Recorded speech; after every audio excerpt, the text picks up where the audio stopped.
Dios bendiga a cada uno de mis hermanos y hermanas en esta hora. Sean todos bienvenidos a esta nueva serie de estudios proféticos titulada El fundamento de nuestra fe. En esta ocasión trataremos el tema del santuario. Analizaremos con la ayuda del Espíritu de Dios la importancia vital de este pilar de fe, que como vamos a darnos cuenta, a medida que avancemos y entremos en mayores detalles, entenderemos por qué el enemigo trata de evitar que este tema se comprenda, ya que, como vamos a ver, más que un pilar de fe, este es el fundamento de la fe cristiana. Tendremos también una clara comprensión de por qué es tan importante el estudio de esta doctrina, y eso se debe a que esta verdad detalla paso a paso el trato de Dios con la rebelión y su total abatimiento desde la caída del hombre hasta la restauración de todas las cosas a su estado original. Este será un estudio introductorio donde queremos ir analizando todo lo que la Biblia enseña sobre esta verdad y su connotación tanto histórica como profética, donde se verifica claramente e ilustrado el plan de la redención. El Salmo 68, verso 24 dice así: «Vieron tus caminos, oh Dios, los caminos de mi Dios, de mi Rey, en el santuario». Este texto nos quiere decir que a través del estudio del santuario vamos a ver la forma como Dios obra y la tremenda repercusión que esto tiene sobre nuestra salvación, ya que el plan de la redención es la respuesta de Dios a la gran controversia que comenzó en el cielo cuando Satanás, entonces Lucifer, se rebeló. Y más que nada, muestra el amor de Dios por sus criaturas, especialmente por sus hijos que cayeron bajo el engaño de Satanás. Y en la obra del santuario se muestra ese amor redentor por todos los que desean volver a la lealtad a su Creador. En el libro de Daniel, el capítulo 8, versículo 14, encontramos una profecía con respecto al santuario. La palabra de Dios dice así: «Y dijo, hasta 2300 tardes y mañanas, luego el santuario será purificado». Para poder entender a lo que esto se refiere, debemos conocer la parte histórica del santuario, su función, sus muebles, su servicio y las cosas que representaba. Así que vayamos a Éxodo, el capítulo 25 y el verso 8, donde el Señor da instrucciones a Moisés al decir: «Y harán un santuario para mí, y habitaré en medio de ellos». ¿Por qué Dios quiere que le hagan un santuario? Para habitar en medio de su pueblo. Recordemos que el problema del pecado trajo como consecuencia la separación entre el hombre y Dios. También, cuando Dios creó a Adán, lo colocó en un mundo maravillosamente perfecto. Pero como una demostración de su grande amor hacia el hombre, Dios diseñó un lugar especial para que habitara, el jardín del Edén. Según Génesis 2:8, este jardín hermoso, precioso, allí Dios se encontraba con el hombre al aire del día. Allí podía contemplar a su Creador y comprender más de él y su poder. Y mientras más lo conociera, más lo amaría y lo obedecería. Así que fue bajo los árboles del Edén donde los primeros moradores de la tierra erigieron su santuario. Entonces allí el hombre mantenía esa comunión con Dios que le proporcionaba tanta felicidad. Pero la tragedia de la desobediencia rompió esa gozosa comunión. Adán se escondía de la presencia de su Creador. Ahora el miedo y el remordimiento sustituyeron al amor y a la gratitud. ¿Cómo se habrá sentido Dios, el corazón de nuestro Dios, mis hermanos, al oír las palabras de su hijo Adán cuando le dijo: «Oí tu voz en el huerto y tuve miedo, porque estaba desnudo y me escondí»? Pero cuando Adán se escondió de Dios, él lo buscó. Y aunque de aquí en adelante el hombre ya no podía verlo ni tener comunión libremente con él como antes, proveyó un medio a través del cual el hombre pudiera tener esperanza. El sacrificio de ese primer corderito que se registra en Génesis 3, que proporcionó la piel con la cual Dios cubrió su desnudez, prefiguraba el sacrificio del Inmaculado Hijo de Dios que moriría en lugar del hombre. de tal manera que el hombre culpable pudiera ser reconciliado con su Padre Celestial. Dios sabe que nosotros no somos felices separados de Él, y es por eso que le pide a Moisés que le haga un santuario para mostrarles el camino para volver a Él. De eso es que trata el Salmo 68 que leímos. Los caminos de Dios, su forma de Él obrar, se ve a través del santuario. Así que en este estudio vamos a ver la obra de la salvación ilustrada en 3 pasos. A través de los 3 departamentos del santuario, el atrio, el lugar santo y el lugar santísimo, es como si Cristo nos mostrara el cielo y su actividad redentora en una sola ilustración. Esto será un estudio fascinante, mis hermanos, porque vamos a ver todas las verdades del Evangelio ilustradas en cada mueble, en cada actividad que se hacía en el santuario. Tenemos también que tomar en cuenta que este santuario era una figura del santuario verdadero, del celestial, ya que a Moisés se le dice que haga todo conforme al modelo que se le mostró en el monte, según Éxodo 25.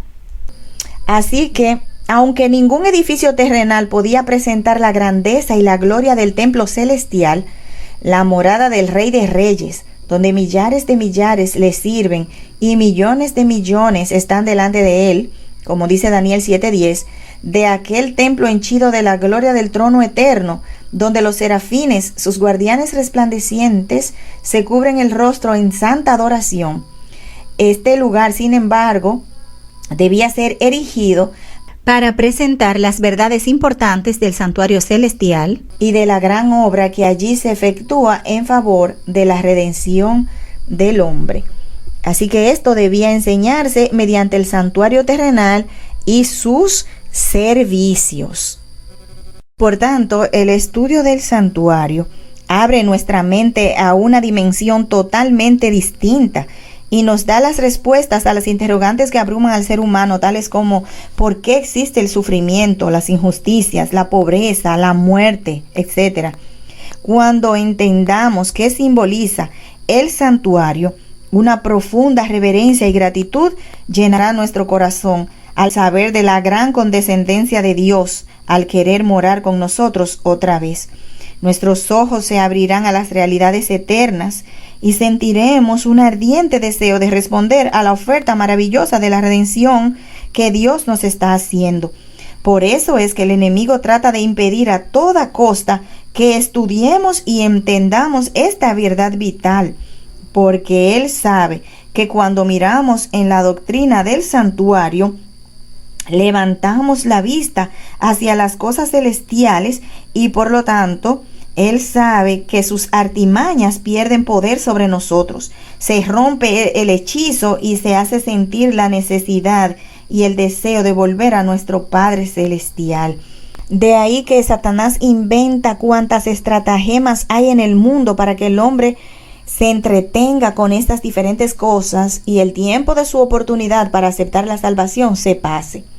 Por lo tanto, a medida que vayamos analizando lo que el santuario nos revela, nos daremos cuenta que esto es la Biblia en miniatura, es la historia del Evangelio en símbolos, y entonces desearemos profundamente echar mano de una salvación tan grande, porque apreciaremos el amor incomparable de Dios, su sacrificio infinito, pues la obra del santuario lo que hace es mostrar paso a paso ese amor redentor que nos invita a entregar nuestros corazones a un Dios tan amante, tan misericordioso, a un Padre Celestial que nos hará volver otra vez a sentir la lealtad hacia nuestro buen Dios, porque de Él salimos, mis hermanos, y solamente volviendo a sus brazos seremos felices. No tendremos descanso ni paz hasta que volvamos a nuestro Padre amante. Esto es lo que está ilustrado en la parábola del Hijo Pródigo de Lucas 15, del 11 al 24. Así que la obra del santuario demuestra paso a paso su amor redentor para con nosotros. Y esto es lo que nos impulsa a entregar nuestros corazones y a decirle a nuestro Dios que queremos volver a ser hijos obedientes y fieles a su ley. Entonces, analicemos los 3 departamentos que tenía el santuario terrenal y lo que simbolizaban. Esto lo encontramos en Éxodo, los capítulos del 25 al 40. Ahí vamos a encontrar todos los detalles acerca de la construcción del santuario de Israel, sus muebles, su servicio. Pero vamos a analizar a manera de resumen estos capítulos, como se encuentran en el capítulo 30 de Patriarcas y Profetas de la hermana White, que se titula El tabernáculo y sus servicios. En la página 313 en adelante dice: Dios mismo le entregó a Moisés el plano con instrucciones detalladas acerca del tamaño, de la forma y de los materiales que debían emplearse en todos los objetos que debía de contener. Los 2 lugares santos, hechos a mano, habían de ser figura del verdadero, figura de las cosas celestiales, como dice Hebreos 9, 23 y 24. Es decir, una representación en miniatura del templo celestial, donde Cristo, nuestro gran sumo sacerdote, después de ofrecer su vida como sacrificio, había de interceder en favor de los pecadores. Así que la actividad que se celebraba en el santuario, en los 2 departamentos del lugar santo y el lugar santísimo, ilustran su obra que él haría después de haber entregado su vida aquí en la tierra. La palabra de Dios nos dice que los materiales más costosos se emplearon en la elaboración de este santuario. Sin embargo, Dios únicamente aceptó ofrendas voluntarias, como dice Éxodo 25:2, porque la devoción a Dios y un espíritu de sacrificio fueron los primeros requisitos para la construcción de la morada del Altísimo. Y esto, mis hermanos, tiene una profunda enseñanza espiritual. Lo primero que nos enseña es que este es un símbolo apropiado de lo que ocurre en la obra de la salvación, pues el costo de nuestro rescate fue infinitamente grande. Dios decidió entregar lo más valioso que tenía el cielo, el amado Hijo de Dios, el comandante de las huestes celestiales, el creador, el ejecutor de la voluntad del gran Jehová. Al amado Jesucristo, Dios entregó como sacrificio por nuestros pecados, quien, dejando voluntariamente su trono de gloria, echando a un lado la adoración de los santos ángeles, depuso su cetro y corona y se humilló hasta lo sumo, tomando la naturaleza humana, para sufrir y experimentar las consecuencias de la transgresión, a fin de poder retornarnos a la lealtad a nuestro Dios y así comprar el derecho de llevarnos al cielo. Mis hermanos, esto es importante entenderlo. Las palabras humanas no son suficientes para describir el costo de nuestra salvación. Solamente los que lleguen por su gracia al cielo y vean de dónde Cristo descendió, vean su gloria, vean todo lo que se despojó para venir a darnos la posibilidad de salvarnos, porque aunque está ahí lista la salvación disponible para cada ser humano, es una obra voluntaria, la obra de la salvación. Cada quien tiene que decidir, y eso es justamente la segunda lección que aprendemos de los materiales que se emplearon, porque la oferta de la salvación es para todos, pero no se obliga a nadie. La entrega del corazón debe ser una ofrenda voluntaria.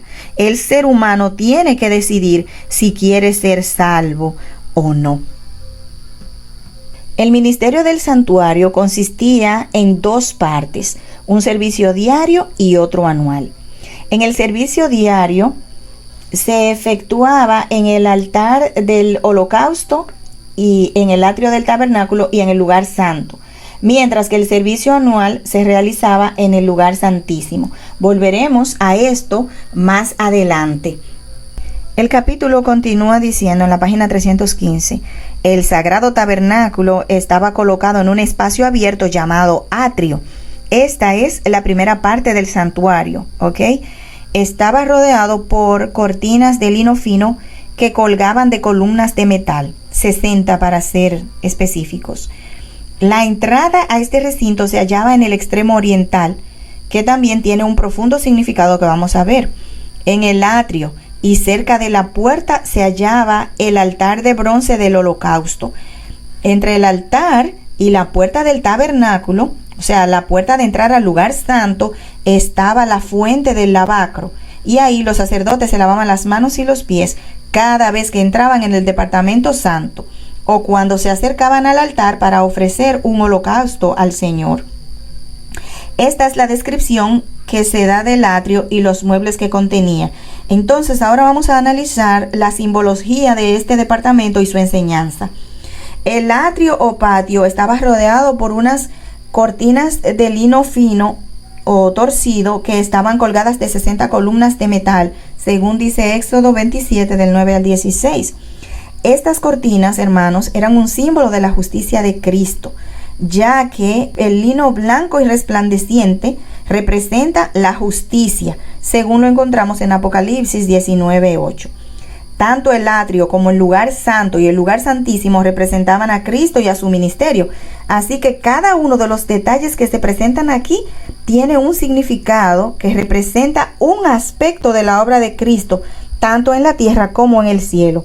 Por lo tanto, el atrio representaba la parte que Cristo debía desempeñar aquí en la tierra. El atrio es un símbolo de la tierra. Había una sola puerta de entrada al recinto sagrado, y esta puerta, que estaba al lado oriental, tenía un significado espiritual y profético tremendo, mis hermanos. Esta puerta simbolizaba a Cristo, como dice Juan capítulo 10, los versos 1 y 7, que dicen así: de cierto os digo, el que no entra por la puerta en el redil de las ovejas, sino que sube por otra parte, ese es ladrón y salteador. Y el verso 10 dice: el ladrón no viene sino para hurtar y matar y destruir. Yo he venido para que tengan vida y para que la tengan en abundancia. Así que la puerta, lo primero que nos muestra es que Cristo es el único medio de salvación. Cristo es la única puerta de entrada al reino de Dios. Como dice San Juan capítulo 14, verso 6, yo soy el camino, la verdad y la vida, y nadie viene al Padre sino por mí. Y en 1 de Timoteo 2:5 el Señor dice: porque hay un solo Dios y un solo mediador entre Dios y los hombres, Jesucristo hombre. Es de singular importancia esto, mis hermanos, porque claramente la Biblia establece que la única manera en que el hombre puede ser salvo es a través de Cristo y su obra redentora. Y como decíamos, una de las cosas, de las artimañas que Satanás ha diseñado es todas estas religiones, aparte del cristianismo, que tienen supuestamente otro medio de salvación, como el islamismo, el budismo, el shintoísmo, y todo esto no son más que caminos torcidos que Satanás ha establecido para que la humanidad no entienda que la única manera de ser salva es a través de Jesucristo. Ahora, la ubicación de esta puerta nos enseña también otra profunda verdad. El oriente, como estaba, o el este, todos sabemos que es por donde sale el sol. Y esto quería significar que cuando vas a entrar al santuario de Dios, debes darle la espalda al sol, que es un símbolo de la falsa adoración, tal como lo establece Ezequiel capítulo 8, verso 16, que dice así: y me llevó al atrio de adentro de la casa de Jehová, y he aquí que junto a la entrada del templo de Jehová, entre la entrada y el altar, como 25 varones, sus espaldas vueltas al templo de Jehová y sus rostros hacia el oriente, y adoraban al sol, postrándose hacia el oriente. El santuario es un símbolo de la verdadera adoración al Dios único y verdadero, creador del cielo y de la tierra. Y esta es otra razón por la cual el enemigo no quiere que entendamos la doctrina del santuario, porque ella nos lleva indefectiblemente a la adoración de nuestro Dios creador. Vamos a volver a esto cuando analicemos el aspecto profético del santuario y veremos el cumplimiento de esto en nuestra propia historia. Como ya vimos, el atrio está rodeado de las cortinas de lino fino que simbolizan la justicia de Cristo, que rodea todo el recinto. Esto representa la justificación por la fe, que significa el perdón inmerecido que recibimos en virtud de los méritos de Cristo. Cuando entramos por la puerta, que es Cristo, entonces quedamos cubiertos por su perdón o justicia, que está pendida a todo lo largo del plan de la redención. Y esas 60 columnas de las que pendían las cortinas tienen también un significado muy profundo que vamos a ver más adelante cuando abordemos la parte profética del santuario. Entonces, las cortinas del atrio nos revelan que la perfecta justicia de Jesús cubre de todo pecado a aquellos que deciden aceptar su obra redentora en su favor, tal como lo dice Efesios 2:8, porque por gracia sois salvos por medio de la fe, y esto no de vosotros, pues es don de Dios. Así que, mis hermanos, esta teoría que establece que en la antigua dispensación de Israel la salvación era a través de la obediencia a la ley y que después de la muerte de Cristo esto dejó de ser y ahora es por la gracia, es algo que no está en ningún contexto dentro de la palabra de Dios. Pues ya en el mismo atrio, a través de las cortinas, el Señor nos está revelando la verdad que somos salvos por la fe a través de la justicia de Cristo. El ministerio del santuario, que ya vimos que consistía en 2 partes, vamos a ver ahora lo que se establece en el servicio diario.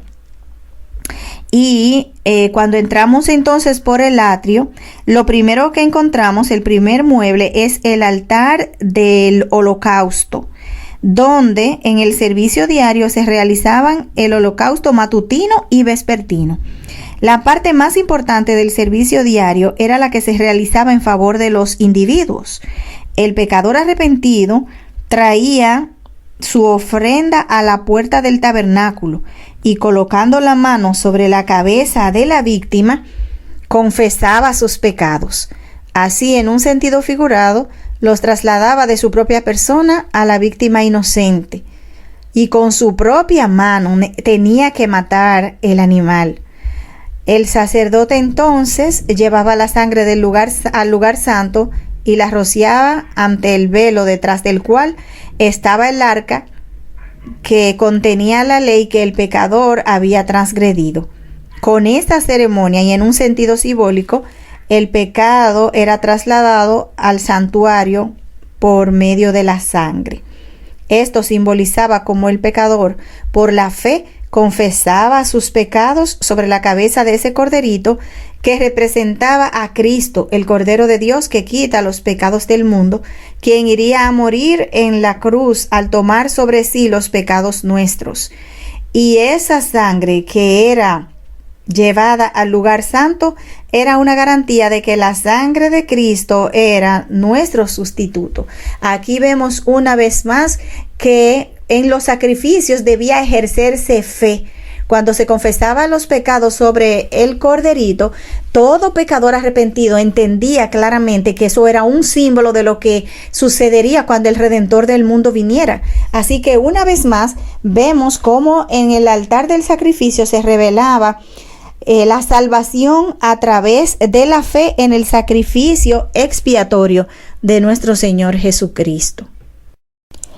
Luego se encuentra el lavacro, que era una fuente en la que los sacerdotes debían lavarse las manos y los pies antes de entrar al recinto sagrado, lo cual era un símbolo de limpieza o purificación que prefiguraba el bautismo. En el Deseado de todas las gentes, la página 84 y 85 dice: cuando Jesús pidió el bautismo, Juan quiso negárselo, exclamando: yo he menester ser bautizado por ti, ¿y tú vienes a mí?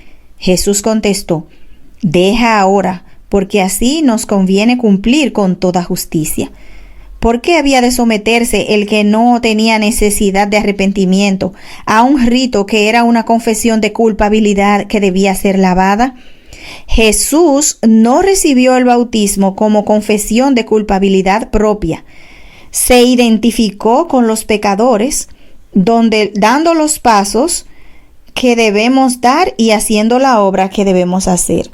Así que el bautismo de Cristo es un símbolo de la pureza o limpieza que el hombre recibiría cuando aceptara a Cristo como su Salvador personal. De ahí la importancia del bautismo, porque es una obra de justicia, tal como lo dijo Cristo. Es una obra de justicia que se lleva a cabo, una transacción legal en el cielo. Recordemos que el santuario lo que está haciendo es ilustrando la obra de la redención que se realiza en el santuario celestial. Entonces, con el bautismo declaramos públicamente que hemos muerto con Cristo al aceptar su sacrificio en nuestro favor y nacemos a una nueva vida.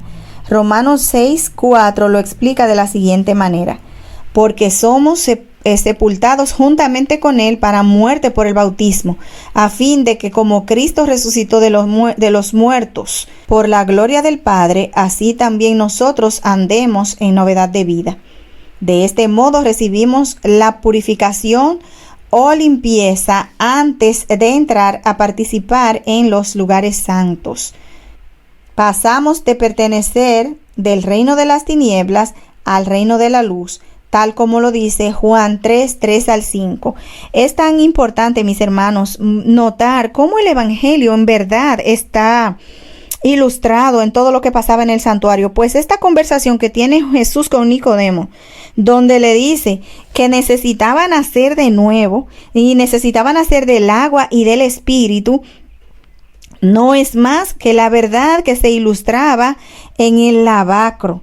Antes de poder participar de la santidad de una nueva vida, necesitaba confesar sus pecados a través del arrepentimiento y que a través del símbolo del bautismo morir a la vieja vida, igual que Cristo murió, y luego resucitar a una vida limpia, santificada por la sangre que Cristo ya derramó en su favor, y así nacer de nuevo en el reino de los cielos. A veces nosotros no le damos tanta importancia al bautismo y decimos, bueno, si se arrepintió está bien, pero recordemos que hay una obra de justicia que debe ser realizada en el cielo. Recordemos que la obra de la redención es más que eso. Es un acto que se está realizando porque las inteligencias celestiales deben ser testigos de lo que está pasando en la gran controversia y ellos mismos poder decidir, ver por sus propios ojos quién tiene la razón, si Satanás o Dios, en los argumentos que Satanás presentó. Entonces, es importante que entendamos que hay aspectos legales que deben completarse en el reino de los cielos. Y aunque nosotros no veamos las cosas celestiales, excepto por la fe, son realidades. Son cosas que en verdad tienen mucha mayor importancia de las que nosotros podemos ver aquí en la tierra. Y el bautismo le da el permiso a Cristo de protegernos, de bendecirnos, de proveernos todo lo que nosotros necesitamos para poder alcanzar, podríamos decir, para poder alcanzar el calificativo de ser llamados hijos de Dios porque hemos nacido en el reino de la luz. Por tanto, en el cielo, en sus registros, cuando una persona es bautizada, su nombre es inscrito en el libro de la vida. Hechos 2:38 y Apocalipsis 21:27 nos dicen claramente esto, que el arrepentimiento y el bautismo deben llevarse a cabo para el perdón de los pecados. Y en Apocalipsis vemos que no entrará en la ciudad de Dios ninguna cosa inmunda o que hace abominación y mentira, sino solamente los que están inscritos en el libro de la vida del Cordero. Volvemos a ver aquí la ilustración. El bautismo nos lava, nos muestra públicamente que hemos decidido ser miembros de la familia celestial. Y cuando esto sucede, entonces nuestros nombres se inscriben literalmente en el libro de la vida. Y ya nos dimos cuenta aquí que solamente los que tengan sus nombres en el libro de la vida serán los que podrán entrar en la ciudad de Dios. Hay otro aspecto que tiene que ver con el libro de la vida y nuestros nombres allí, que los vamos a ver cuando estemos estudiando la parte del lugar santísimo. Ahora analicemos los muebles que estaban en el lugar santo. Y al norte encontramos la mesa para el pan de la proposición, el candelabro o lámpara hacia el sur y el altar del incienso frente al velo que separaba al lugar santo del lugar santísimo y de la inmediata presencia de Dios. El pan de la proposición se conservaba siempre delante de la presencia del Señor como una ofrenda perpetua, de manera que formaba parte del sacrificio diario y se llamaba el pan de la preposición o de la presencia porque estaba siempre ante la presencia del Señor, como dice Éxodo 25:30. Y era un reconocimiento que el hombre depende de Dios tanto para su alimento temporal como el espiritual, y de que se lo recibe únicamente gracias a la mediación de Cristo. El maná, así como el pan de la proposición, simbolizaban a Cristo, el pan viviente, quien está siempre en la presencia de Dios para interceder por nosotros. Qué maravilloso saber que tenemos un Dios que no duerme, que está siempre intercediendo por cada uno de nosotros. Él mismo dijo en San Juan 6:51, yo soy el pan vivo que descendió del cielo. De este modo, el pan que es Cristo lo comemos a través de la palabra. Y es llamativo notar que se colocan en 2 hileras de 6 panes cada uno, así como la Biblia tiene 66 libros. De igual modo, como el pan estaba continuamente en la presencia de Dios, esto indicaba también que la comunión con Dios a través del estudio de su santa palabra debe ser cada día. Cabe también destacar la ubicación de esta mesa, la cual estaba hacia el norte, lugar geográfico que la Biblia describe donde está el trono de Dios, según Isaías 14:13. Del mismo modo, el estudio diario de la palabra nos conduce hacia arriba, donde está Dios. Ahora, al sur se encontraba el candelero con sus 7 brazos y sus 7 lámparas, simbolizando a Cristo como la luz del mundo, tal como lo dice Juan 8:12. Igualmente, el candelero con su aceite es un símbolo del Espíritu Santo que nos ilumina para entender la palabra, ya que Él fue quien la inspiró, como lo dice Zacarías 4:6. Es importante notar también la ubicación del candelabro, que estaba hacia el sur, o sea, estaba al lado opuesto de la mesa de los panes, que estaba hacia el norte. Y recordemos siempre que el norte es hacia arriba, por lo tanto el sur es hacia abajo, indicando también la función de la tercera persona de la deidad, que estaría haciendo un trabajo especial aquí en la tierra, aquí abajo, porque es a través de la intercesión del Espíritu Santo, a través de su obra en nuestros corazones, como nosotros podemos aceptar el plan de la redención y lo que Cristo ha hecho por nosotros. El siguiente mueble que encontramos en el lugar santo es el altar del incienso. Este estaba ubicado frente al velo que separaba al lugar santo del Santísimo y de la inmediata presencia de Dios. Sobre este altar, el sacerdote debía quemar incienso cada mañana y cada tarde, al tiempo que se ofrecían los holocaustos matutino y vespertino. Sobre sus cuernos se aplicaba la sangre de la víctima de expiación, y en el gran día de la expiación era rociado con sangre. El fuego que estaba sobre este altar había sido encendido por Dios mismo y se mantenía como sagrado. Al presentar la ofrenda del incienso, el sacerdote se acercaba más directamente a Dios que en ningún otro acto de los servicios diarios. Como el velo interior del santuario no llegaba hasta el techo del edificio, la gloria de Dios que se manifestaba sobre el propiciatorio era parcialmente visible desde el lugar santo. Cuando el sacerdote ofrecía incienso ante el Señor, miraba hacia el arca, y mientras ascendía la nube del incienso, la gloria divina descendía sobre el propiciatorio y llenaba el lugar santísimo, y a menudo lo llenaba tanto que pasaba a las 2 divisiones del santuario y el sacerdote se veía obligado a retirarse hasta la puerta del tabernáculo. Así como en ese servicio simbólico el sacerdote miraba por la fe el propiciatorio, del mismo modo el pueblo de Dios ha de dirigir sus oraciones a Cristo, su gran sumo sacerdote, quien invisible para el ojo humano está intercediendo en favor nuestro ante el santuario celestial. El incienso que ascendía con las oraciones de Israel representaban los méritos y la intercesión de Cristo, su perfecta justicia, la cual por medio de la fe es acreditada a su pueblo y es lo único que puede hacer el culto de los seres humanos aceptable ante Dios.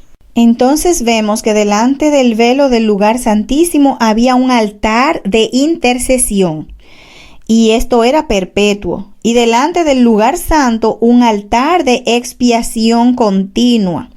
O sea, había que acercarse a Dios mediante la sangre y el incienso, pues estas cosas simbolizaban al gran mediador que es Cristo, por medio de quien los pecadores pueden acercarse a Jehová y por cuya intercesión tan solo pueden otorgárseles misericordia y salvación al alma arrepentida y creyente.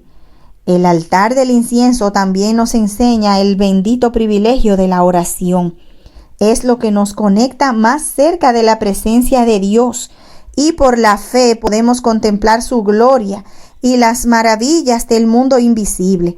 Nuestra oración, que es presentada ante el Padre Celestial, como siendo expresada por Cristo mismo, como su petición para nosotros, es perfumada con ese incienso agradable de los méritos de Cristo, que hace que el Padre nos conceda lo que pedimos. Si notamos lo que contenía el lugar santo, podemos ver que aquí se ilustran 3 actividades espirituales que nos guían en el proceso de santificación: el pan de la palabra, la lámpara de la iluminación del Espíritu Santo y el altar de la oración. Esos son los 3 medios que nos llevan por el proceso de la santificación. Y vamos a ver más adelante con un poco más de detalles que la obra que se hacía en el santuario de la tierra era una representación de la misma obra que realiza el Espíritu Santo en nuestro favor. En el Evangelio de San Juan, el capítulo 16, los versos 7 y 8, Jesús dice: «Pero yo os digo la verdad, os conviene que yo me vaya, porque si no me fuera, el Consolador no vendría a vosotros, mas si me fuere, os lo enviaré. Y cuando Él venga, convencerá al mundo de pecado, de justicia y de juicio». Aquí vemos esta triple obra que el Espíritu Santo realiza en el templo del alma. Esta triple obra se manifiesta de una manera particular en las funciones que se realizaban en el atrio, el lugar santo y el lugar santísimo. En el atrio, el Espíritu nos convence de pecado al mostrarnos nuestra condición de pecadores y nos muestra el sacrificio del Cordero de Dios que quita el pecado del mundo. Al reconocer que somos culpables, que somos pecadores, entonces queremos ser lavados, limpiados, y lo hacemos de manera pública a través del bautismo, como ya hemos explicado. Entonces, en el lugar santo, el Espíritu de Dios nos convence de justicia al conducirnos a apropiarnos de la justicia impartida de Cristo, lo que quiere decir que nos lleva a desarrollar la santidad que nos pone en armonía con la ley de Dios a través del estudio de su santa palabra, que es iluminada por el Espíritu Santo y la oración. Entonces, somos transformados a la misma imagen de nuestro Creador. Este proceso nos prepara para salir victoriosos en la obra de juicio que se efectúa en el lugar santísimo, ya que, como vamos a explicar más adelante, Cristo, nuestro gran sumo sacerdote y abogado, trabaja para presentarnos puros y sin mancha delante del Padre. Entonces, más allá del velo interior, estaba el lugar santísimo en el segundo departamento, que era el centro del servicio de expiación e intercesión y constituía el eslabón que unía al cielo y a la tierra. En este departamento era que se hacía la obra anual, la obra final, que todo el servicio del santuario revelaba. Y entonces en este departamento, al final del año religioso judío, se llevaba a cabo la parte más importante. Miren, mis hermanos, es el eslabón que constituía la unión entre el cielo y la tierra. Y cuando lo estemos viendo en el nivel profético, en su cumplimiento, nos vamos a dar cuenta de la importancia tan solemne que tiene la doctrina del santuario y por qué en este tiempo es esencial que cada ser humano que vive sobre este mundo entienda lo que Cristo está haciendo ahora mismo en el santuario en el cielo. En este departamento estaba el arca, que era un cofre de madera de acacia cubierto de oro por dentro y por fuera. Aquí dentro estaban las tablas de piedra en las cuales Dios había grabado los 10 mandamientos. Se lo llamaba Arca del Testamento de Dios o el Arca de la Alianza, pues que los 10 mandamientos eran la base de la alianza hecha entre Dios y su pueblo. Y es muy importante recordar esto porque lo vamos a ver en un contexto profético más detalladamente. La cubierta o tapa del arca sagrada se llamaba propiciatorio y estaba hecha de una sola pieza de oro y encima tenía 2 querubines de oro, uno en cada extremo. La posición de los querubines con las caras vueltas el uno hacia el otro y mirando hacia abajo sobre el arca representaba la reverencia con la cual la hueste celestial mira la ley de Dios y su interés en el plan de la redención. Así es, queridos hermanos, todo el cielo está interesado en nuestra salvación. Hay ángeles poderosos que son ministros, dice el libro de los Hebreos, enviados por Dios para asistir a los que serán herederos de la salvación. Ángeles excelsos que nos custodian, nos ayudan, que traen luz desde el mismo trono de Dios para que nosotros podamos ser guardados de los peligros, del pecado, de la influencia del mal, de tal manera que podamos estar en mejor condición de hacer la voluntad de Dios. Qué maravilloso es saber que tenemos la ayuda de estos seres preciosos, amantes, que están ahí día y noche velando en nuestro favor, cumpliendo la voluntad de Dios para con nosotros, de tal manera que la salvación pueda ser una realidad para cada ser humano que quiera echar mano de esta salvación tan grande. Y son verdades tan hermosas que nos revela el santuario, que merece la alegría, diría yo, el estudio de estas cosas, pues eso nos hace ver un Dios de amor, un Dios que lo ha dado todo, que lo ha hecho todo, un cielo que está activo, que es real, que está trabajando en nuestro favor para que nosotros podamos un día no muy lejano vivir esas realidades allá mismo y poder contemplar el verdadero santuario, ese templo de Dios que manifiesta su gloria tan maravillosa. También encima del propiciatorio estaba la Shekinah, que era la manifestación de la presencia divina, y de en medio de los querubines Dios daba a conocer su voluntad. La ley de Dios, guardada como reliquia dentro del arca, era la gran regla de la rectitud y del juicio. No olvidemos esto. Esta ley determinaba la muerte del transgresor, pero encima de la ley estaba el propiciatorio, donde se revelaba la presencia de Dios y desde el cual, en virtud de la expiación, se otorgaba perdón al pecador arrepentido. Así, en la obra de Cristo en favor de nuestra redención, simbolizada por el servicio del santuario, como dice el Salmo 85:10, vamos a leer lo que dice el Salmo 85:10. La misericordia y la verdad se encontraron, la justicia y la paz se besaron. Este versículo lo que expresa aquí es justamente cómo se combinaba la misericordia de Dios y su justicia a través de la sangre que era derramada sobre el propiciatorio y que llegaba hasta la ley de Dios que estaba dentro del arca, dando a indicar que las exigencias de la justicia de Dios que son expresadas en su ley quedaban satisfechas con la sangre expiatoria de Cristo. Porque aquí en el plan de la redención, especialmente en el lugar santísimo, podemos ver lo que la ley de Dios significa, mis hermanos. Esa ley es eterna y justa.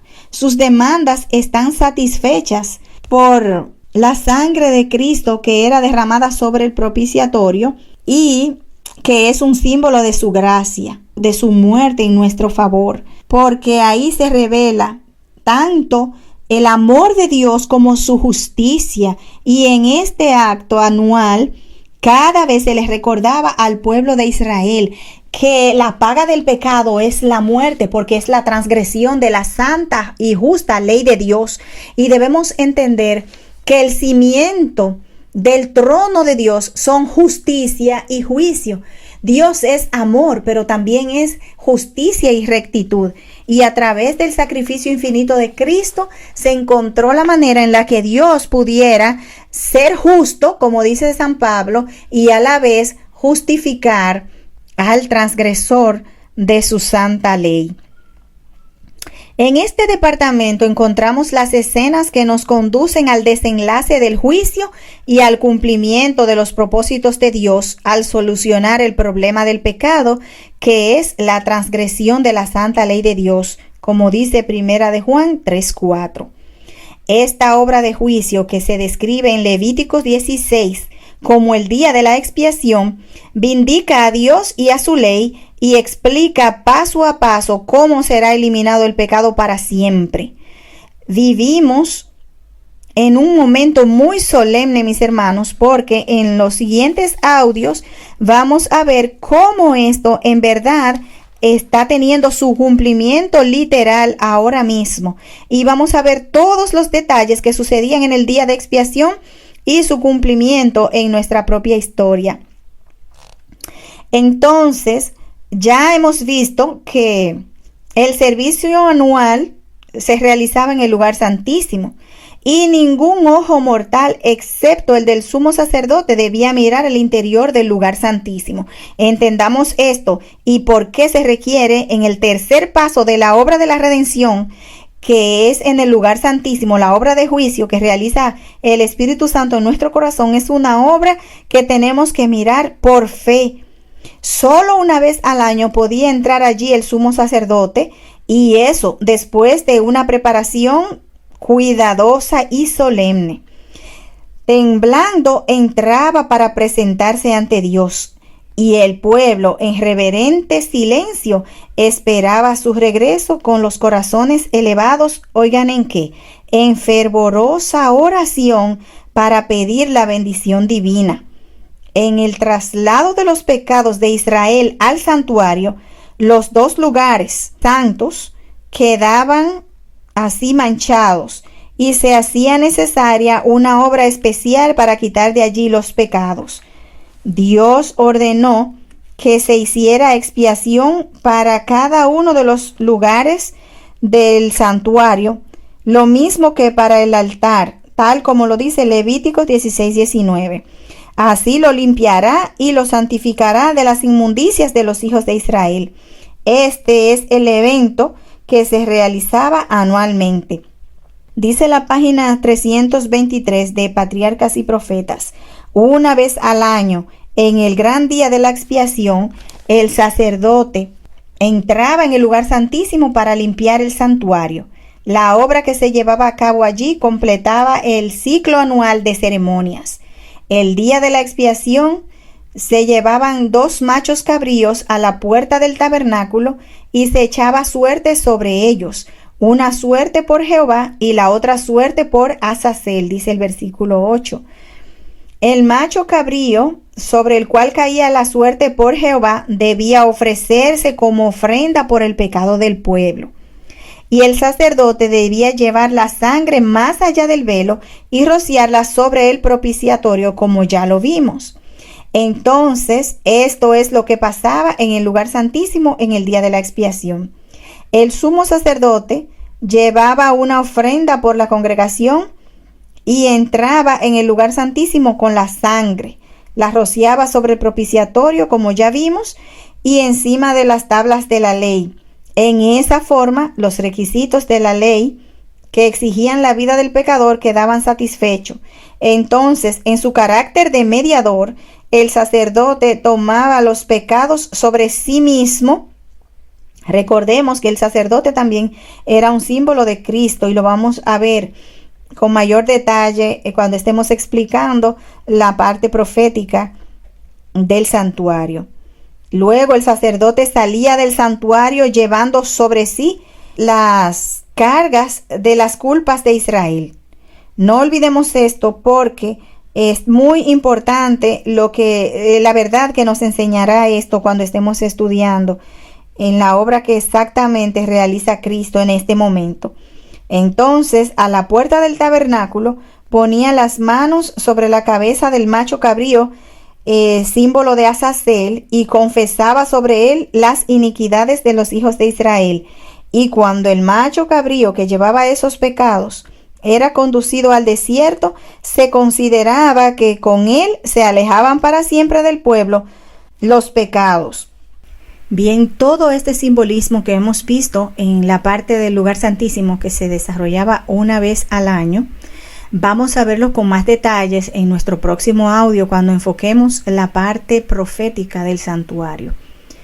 Es importante, mis hermanos, que prestemos atención porque esta es nuestra historia presente y el futuro cercano se revela en lo que Cristo ha hecho o en lo que se representaba en el lugar santísimo.